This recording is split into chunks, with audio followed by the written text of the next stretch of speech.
والله يا جماعة حاسة حالي هيك إني يعني مبسوطة من حالي، أنا هيك من جوا هيك حاسة حالي عملت أول مرة بحس حالي وأنا في السوشيال ميديا عملت إشي أنا مبسوطة فيه هيك يعني عن جد. فأنا كثير مبسوطة عن جد، يعني هيك نفسي هلا هيك أعيط قد ما أنا مبسوطة، عرفتوا؟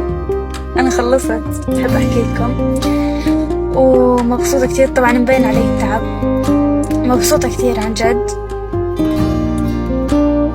مبسوطة إني هيك تقدمت خطوة في الإشي اللي أنا بحبه، هيك رجع بالي أعيط والله. كثير بحبكم وجد كثير متحمسة يعني. يا رب. يمكن أول مرة بطلع بحكي لكم هذا الكلام على ستوري، بس أنا كسالي من أول ما بلشت سوشيال ميديا وأنا دايما بحس حالي ضايعة، جد يعني ضايعة كثير، عرفتوا؟ مش عم بعمل الإشي اللي بحبه زي ما أنا أي حد بعمل بالمحتوى تبعه، أنا مش عم بعمل هيك. متأخرة بس مبسوطة، إن شاء الله إنه هذا التأخير يعني يكون خير إلي. فبحبكم كثير، بس يعني أنا بوعدكم إنه اللي جاي مش راح أكون زي ما بتعرفوني نهائيا.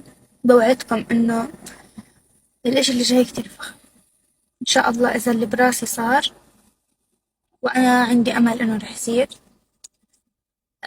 بوعدكم إنه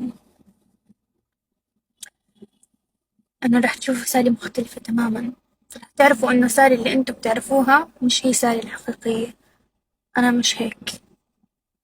إن شاء الله إنكم تعرفوا قديش أنا عن جد هلأ مبسوطة وفخورة. لا أنا فخورة، فخورة نعم. لا تحكي معي. قلت لكم أنا يعني أول مرة بحكي هيك بالستوري، بس هاي يعني صار لي يا جماعة بالسوشيال ميديا تقريبا يعني 2.5 أو 3 سنين هيك إشي.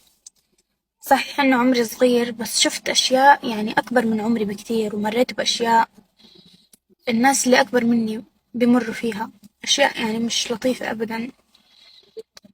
وتعرفت على ناس وتخلوا عني، وتخليت عن ناس، وصار اللي صار، وقصص كثيرة.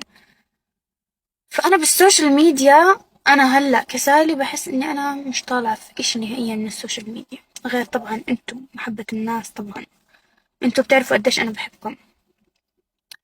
فأنا الإشي اللي هلأ عم بعمله خلاني أحس إني أنا عم بطلع من إشي بحبه أنا في السوشيال ميديا. إن شاء الله يا رب اللي بده يجي يعني يخليني أنبسط لدرجة إنه يعوضني عن كل الوقت هاد اللي مريته اللي كان سيء.